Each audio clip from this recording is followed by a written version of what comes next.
Cox found a little colony there right on the county line. Golly. I know there's some great looking habitat out there. It's actual scrub. Yeah. Yeah, but no, I've never seen one. There have been some sightings reported, but Well, I know by, Jim Weimer saw one on the prairie. oh yeah? Yeah. And you remember Marguerite? Oh, Marguerite yeah. Girard? Yeah, well, she must have died, huh? Mockingbill? I bet she did. Yeah. I think she was going back to France or something. But she was a sweetheart.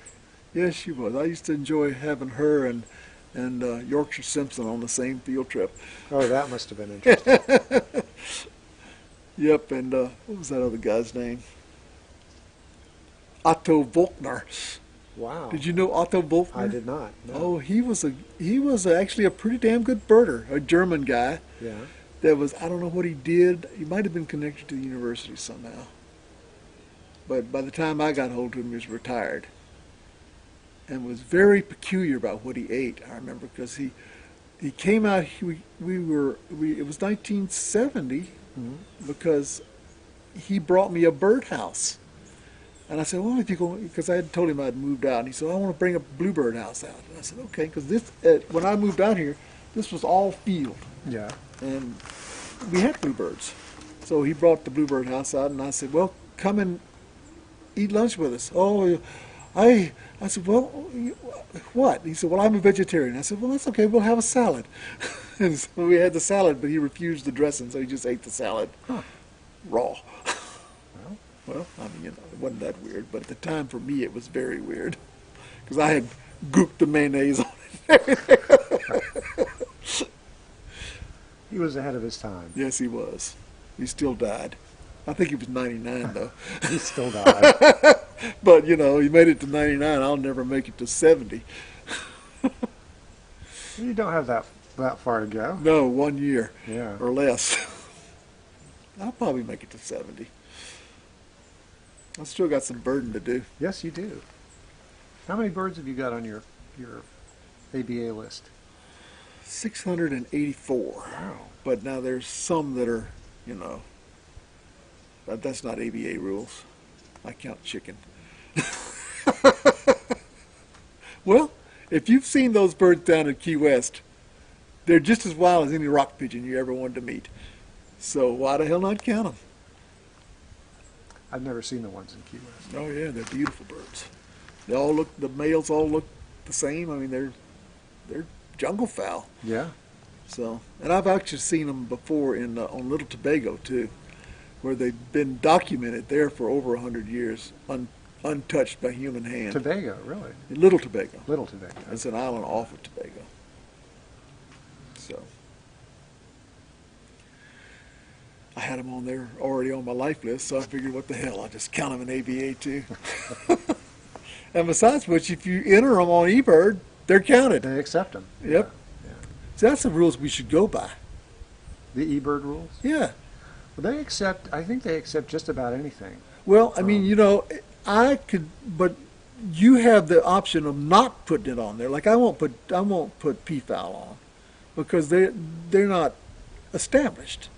But some of these other birds are established or are established at the time I see them. They may not be permanently established, but they're wild and free flying and breeding. Well, I like Bill Pranty's attitude towards them, which is write them all down if they're wild. If they're out in the wild, Yeah. write them all down because we don't know which ones are going to get established. And Well- it's good to have a record of when they're Well, seen. yeah, that's true. But if you're talking about the list, No, I'm not talking about but that. see the list, I'm talking about your own personal list. Right. So their attitude is, well, you can't count them until we say you can. And my attitude is, hey, it's my list. I'll count it with anything I want to on it, and when I want to count it. Yeah. For instance, here's an ABA rule that just drives me crazy. Okay, so you're a bird watcher and you come to Florida, and you see a purple swamp hen, Right. and it's not countable. Right. And you go back to Portland, Oregon, and 3 weeks later, the committee comes out and says, well, we've decided to count purple swamp hen. However, you can't count it. You got to go all the way back down to Florida and check it off. Now, that's just stupid, don't you That is think? stupid, yes. I agree with you 100% there. Yep. So anyway,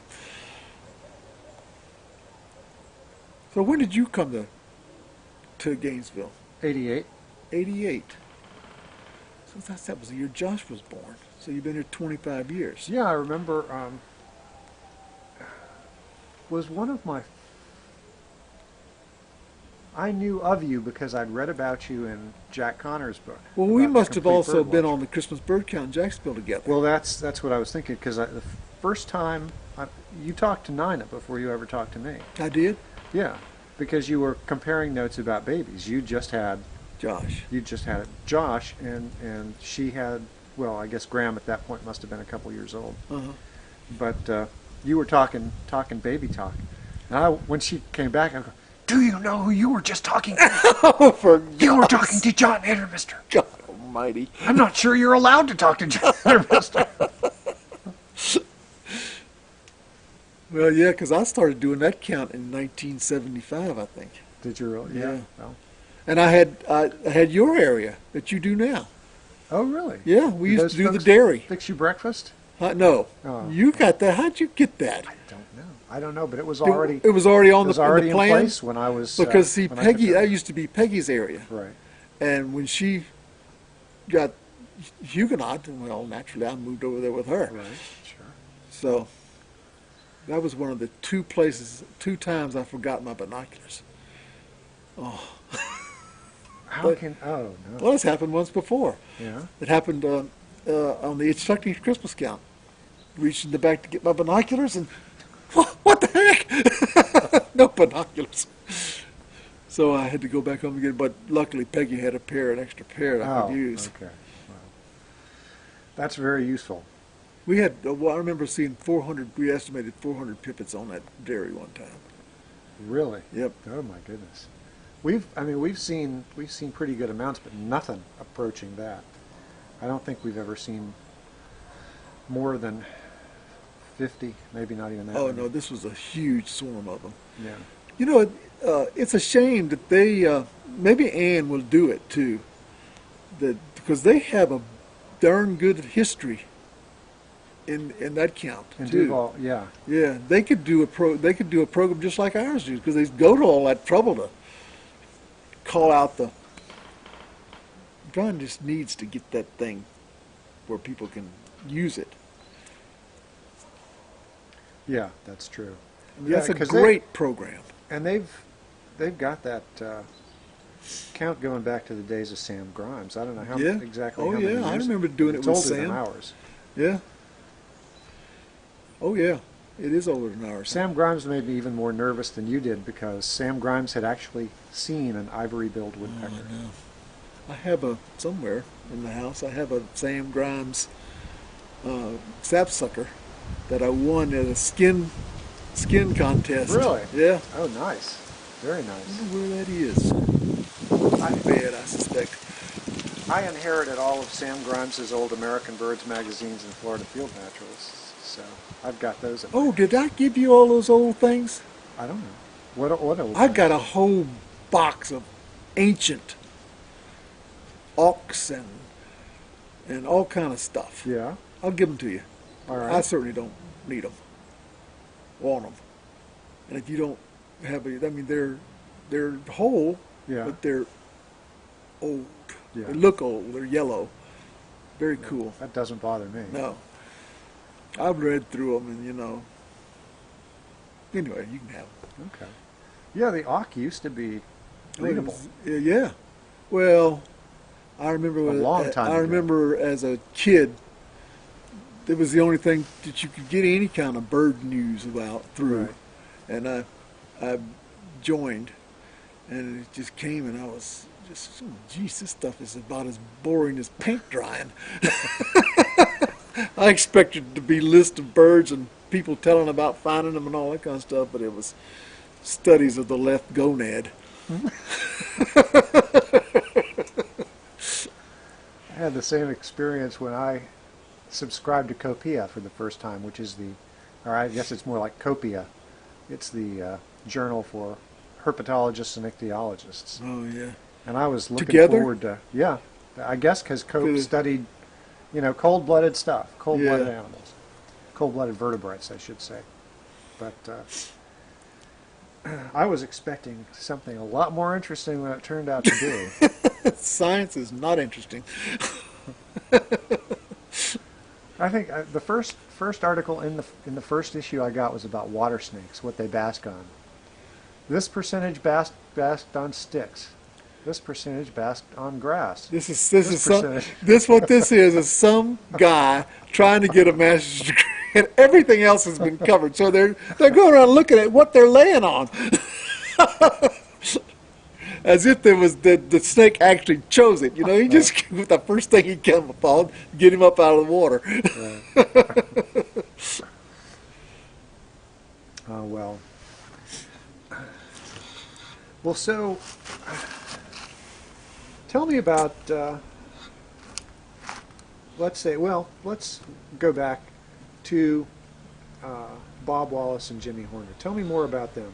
Well, I can remember the first time that I really had anything to do with them was, I don't remember the date, but it must have been, it was after Candy and I were married, so it was after 67, before 70, I believe, so in that 3-year period there. And Oliver was still doing the Christmas count. Right. And they used to stop the Christmas count at noon. Right. And have the count up out at Archie Carr's place and count the ducks on his pond, which are 10 miles outside the circle. And so I remember Jimmy and them were sort of complaining about that, Jimmy and Bob, and I said, well, let's see if we can keep going. So we asked him, said, Oliver, could we keep going? Could we, yeah, just send me the stuff and I'll work it into the data. So I got him in the car and we took off bird watching because the thing wasn't covered at all. I mean, that year I think they got 102 species or something like that. Oh yeah, they didn't do nearly as well those first few years. No. So anyway, that was my first remembrance of them, and then I started hauling them around because they didn't have driver's license either one. Bob was 11 and Jimmy was, or no, Bob was 12 and Jimmy was 11, and so I took them everywhere. We just almost every weekend we'd go bird watching somewhere. It must have been fun. It was fun, yeah. Jimmy is an exceptional birder. Is he really? Yeah, real good. I've never met him. Bob's real good too. No, he's a good guy. I knew he'd be a millionaire before he was an old man, and he certainly is. Oh, what does he do? He's a banker, international banker. Really? Yeah, he worked for the State Department, and then for the UN, and he actually went in and set up Iraq's banking system after we tore them down. Really? Yep. Oh, wow. So then he got, of course, jumped off that ship and got into the private sector. Well, I'm assuming he was making a lot of money prior to that because, I mean, that's pretty important stuff. Yeah, I would think so. So anyway, I know he's got a condo in Jacksonville, and he's got a big farm up in Virginia. So You stay in touch with him at all? just barely, just sort of every once in a while, email. He do any bird watching anymore? Yeah, I think he is, but I don't really know that. I know he bird watches still, but I don't know how much, whether he's a lister or anything like that. Yeah. So I can remember he went to Ecuador with me Yeah. through the Galapagos, and I'll tell you this little story. There was never anything said that he was going with me, but the reason they let him go, his parents let him go, is because they'd heard that me and Candy were going. I'm sure that was true. And so we get down there, and we're in Quito, and he gets deathly ill. Oh yeah, they had to put him in the hospital, and I'm thinking, oh jeez, Miss Horner, this is John. I'm sorry to tell you, but Jimmy died. But he didn't. They He didn't. pumped him full of glucose. He got food poisoning. Oh, that's all it was. So there was going to be the question of whether he was going to make it to the Galapagos ship or not, but he did. Oh, we had a good time on that, except for Candy was sick as a dog almost the entire time from seasickness. Once we got to the islands, she was okay Yeah. because it's calm inside the islands, but the trip over was just nightmarish. Oh, we had people on that trip. First of all, G. Stewart Keith, Oh, you really? Arnold Small. Ooh. Oh yeah, Larry Sansamone, and a whole bunch of California birders on the Yeah. trip. And then, well, David Carr was on it, and who's the big butterfly guy? Tom Emmel. Oh, yeah. Tom Emmel was the leader. And Was it a butterfly trip? No. Just natural history? Yeah. General natural history? And Dr. Leslie. Did you ever know Dr. Leslie? Uh-uh. He was a zoology professor out there. But anyway, it was a great bunch of people, mostly from the University of Florida. But there was this California contingent that was there too. And so, years later, when the Eurasian kestrel showed up down in